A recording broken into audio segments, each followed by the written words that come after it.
ang 8 warning signs na dapat mag-ingat na tayo kung mainit ang panahon. Ito yung mga 8 bad signs na hirap na ang katawan mo, baka may mangyari, baka ma-heart attack, baka ma-stroke, baka ma-heat stroke, kung ano man to. Ito yung 8 signs na binabantayan. Pagdating kasi sa heat stroke na, pag heat stroke na, nag-collapse na yung pasyente. So, hindi na natin mahirap na habulin. Ito yung early signs pa lang. Parang mga heat exhaustion, yung hirap na yung katawan mo. Kumbaga sa nagwa-warning light na yung kotse mo na nasisira na. Number 1, fast heartbeat. Bumibilis ang tibok ng puso. Normally, kung bago ma-heart attack, bago ma-stroke o heat stroke, bibilis yung tibok ng puso. Ibig sabihin, hirap na siya. Kaya siya bumibilis, lumalakas ang kabog.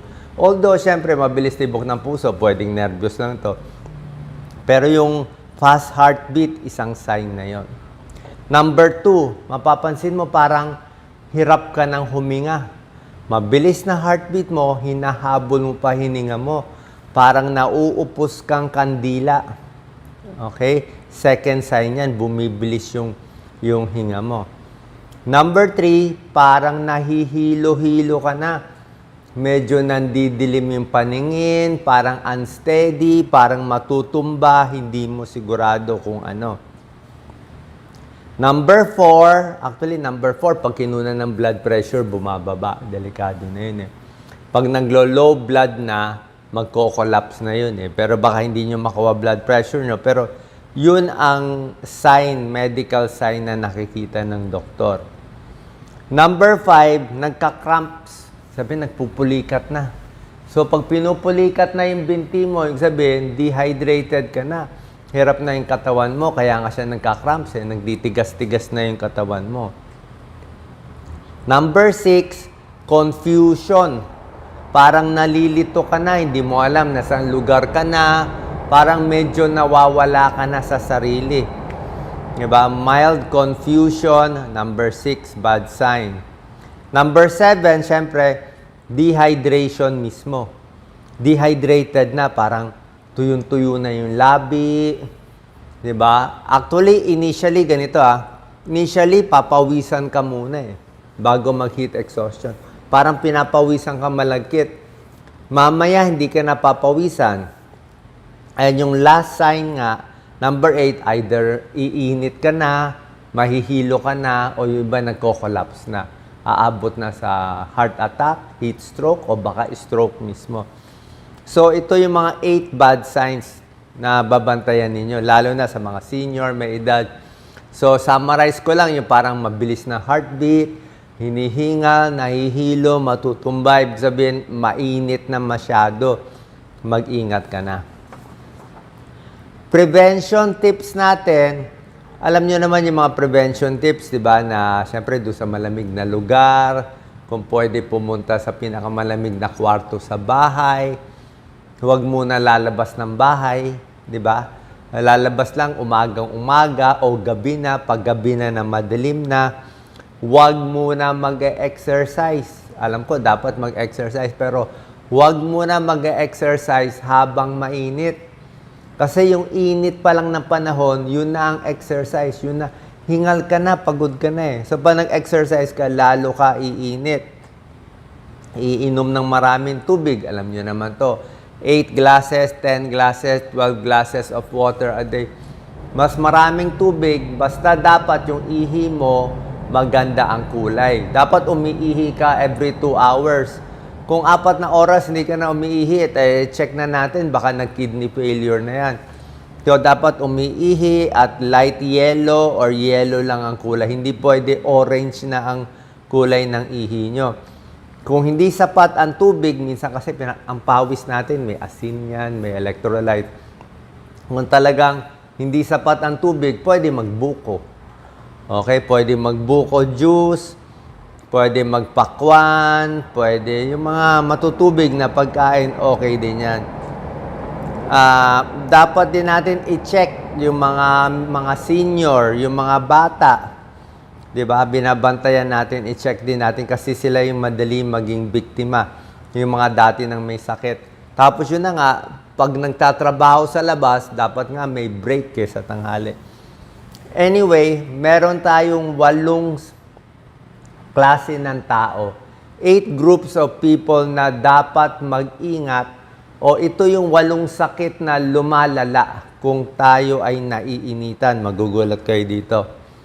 Hindi nyo pa alam to. Number 1, varicose veins. Hindi nyo to naisip. Unahin ko na yung important sa akin. Yung mga may varicose veins, pansin nyo yan. Pag nainitan, magang-maga ang varicose nyo. Varicose sa paa, varicose sa kamay, manas. Manas na manas kayo pag mainit. Kasi pag mainit, nagdadilate, bumubuka yung mga artery, yung mga vein. Kaya yung mga ugat natin na dating malaki sa paa, lalong lalaki yan. Galit na galit yung mga ugat, ang pangit tignan, magmamanas pa yung paa natin. Hanggang binti, hanggang hita, pwedeng magmanas. Okay, lumalala yan. So, ano gagawin? Dapat may compression stockings. Bili tayo ng compression stockings, yung masikip na medyas. Meron yan sa sa internet, i-check nyo. Meron yan, yung iba't iba yung sikip. Ako yung pinakamasikip na ginagamit ko. Sinusuot ko yan everyday para at least mapigilan yung pagmanas ng paa. Dapat din siguro sa tanghali, like ngayon, wala naman ako oras, sa tanghali sa gabi, dapat tinataas yung paa. At least 10 minutes. 10 minutes kahit nakaganyan yung paa mo para yung gravity bumaba. Kung merong kayong kasama na magmamasahe, maganda, minamasahe. Kunwari paa to, binti, minamasahe. Mini-milk para umakyat yung manas, mapunta dito sa puso at maihi natin. Sa puso, pupunta niya sa kidney para maihi. So, manas ang nagiging problema. Ang gusto ng may manas, malamig, mga winter, cold area. Pag naliligo, gusto niya malamig na tubig. Para pag malamig, lumiliit ang varicose. Number 2, lahat ng senior dapat mag-ingat pag mainit ang panahon. Senior kasi mahina na puso, di ba? Mahina katawan, mabilis ma-dehydrate, mabilis ma-heat stroke. Hindi lang senior, pati sanggol.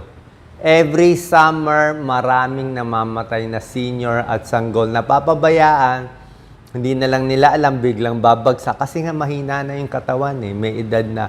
Tapos nainitan, parang kumbaga sa puno, natuyot, natuyo siya. Number 3, ito mahalaga. Lahat ng may high blood at sakit sa puso. Kung kayo may high blood at sakit sa puso, tapos ang init-init, lalo kayo high blood. Bakit?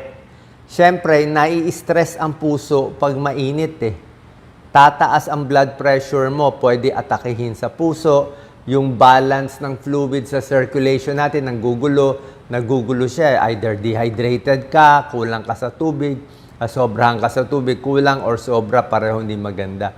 So yung blood pressure mo nagloloko, bumibilis ang tibok ng puso, hinihingal, pwede ka ma-high blood, pwede magkaroon ng sakit sa puso. Number 4, pwede ma-stroke. Sinabi ko, high blood and stroke connected. Sabi ng mga kaibigan kong neurologist na kaibigan, sabi nila, ang summer ang panahon ng stroke. Summer ang panahon ng mga stroke. Pagdating ng summer, yung mga hospital, emergency room, mas marami sila nakikitang stroke. Bakit? Sobra init Tumataas ang blood pressure. Hindi naman kaya mag-aircon lagi. Pag tumaas ang blood pressure, ano mangyayari? Tataas ang blood pressure. Yung pressure sa ulo, pag may edad na, pwedeng pumutok. Pwedeng pumutok yung ugat natin sa ulo. Pag pumutok, stroke na, dudugo. Diba? Tapos mainit, stress pa tayo, pagod pa tayo, hirap na tayo gumalaw, pipilitin natin gumalaw, ma-high blood ka lalo. Mainit pa, ma-high blood ka pa lalo. Diba? Tapos nagdadilate yung ugat natin, pag taas ang blood pressure, na-i-stroke. Very common yan. So, ingat sa stroke pag summer at mainit. Sabi ko nga, dun lang tayo sa malamig. Easy lang para makasurvive tayo. Number 5 na lumalalang sakit, sakit sa kidney, sakit sa bato, kidney stone, UTI, infection sa ihi, lahat yan lumalala. Pag mainit ang panahon, mataas ang creatinine, mag-iingat tayo. Bakit?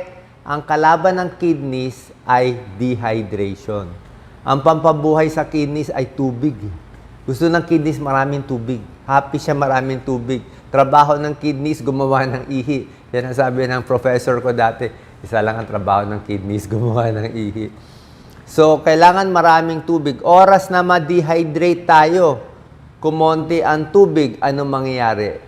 Maghihingalo ang kidneys. Okay? Pag kulang na kulang sa tubig, mangyayari sa kidneys, acute renal failure. Magsha-shutdown, tataas ang creatinine, masisira ang kidneys. Hindi iihi. Pag tumaas ang creatinine, hindi inayos, pwedeng mag-dialysis. Pag dialysis, tuloy-tuloy na, magiging chronic renal failure. So, ingat na hindi masira ang kidneys, hindi tumaas ang creatinine. Pag mainit ang panahon, inom talaga maraming tubig. 8 to 12 glasses of water. Ewan ko, pang ilang baso ko na to sa araw na to. Kidney stones. Diba? Bato sa bato. Mas maraming kidney stones. Ngayon, mainit na, maalat pa kinakain natin. UTI, mas prone din magkaroon ng infection sa ihi dahil sa dehydration. Mas nagiging concentrated yung mga bacteria. Kung maraming ihi, nalalabas din yung mga ibang bacteria. Number 6 out of 8 na lumalalang sakit ay sakit sa baga. Sakit sa baga, hika, pulmonya, emphysema, lahat yan lumalala. COPD, smoker, hirap huminga. Bakit? Pag mainit ang panahon, hindi ka na nga makahinga, di ba? Kahit wala kang sakit sa baga, hindi ka makahinga kasi ang init eh. Di ba? Pero pag malamig, nasa mall ka, nasa aircon, masarap maglakad. Pag nasa gym na may aircon, masarap mag-exercise. Pero sa init ng panahon, hindi ka makahinga. Kaya lumalala yung hika, yung emphysema at sakit sa baga. Gusto natin cool air. At pag mainit ng panahon, more pollen galing sa halaman, nag-allergy, naghihika. More air pollution at hinihingal ang mga tao. Number 7, yung mga overweight. Siyempre, pag overweight, ang bilis mainitan, di ba? Pawis na pawis eh. Di ba? Poor physical shape. Pawis na pawis, overweight na, ang bilis ma-dehydrate. And number 7 pala yung overweight. Number 8 is food poisoning. Di ba? Mainit ng panahon, ang bilis masira ng pagkain natin. Ingat tayo. Siguro, after 2 hours na kahain, pag hindi kakainin, lagay nyo na sa refrigerator. Ang bilis dumami ng bacteria, magtatai tayo. Pag nagtae na food poisoning, mainit na, dehydrated na, nagtatai pa, nako, delikado, ma-hospital tayo. Lalo na pag senior, nagtae, delikado. Ang bilis masira ng pagkain, mas maraming mga infectious diseases. Okay? So, ingat po lagi, inom ng maraming tubig, magtago sa init ng araw, at ano lang yan sanayan ng katawan Sanayan ng katawan. Pag walang ginagawa, inom ng maraming tubig, easy lang ang galaw, pag pagod, higa-higa lang, yan lang magagawa natin. Okay? Sana po nakatulong to para makasurvive tayo sa init ng panahon. God bless po.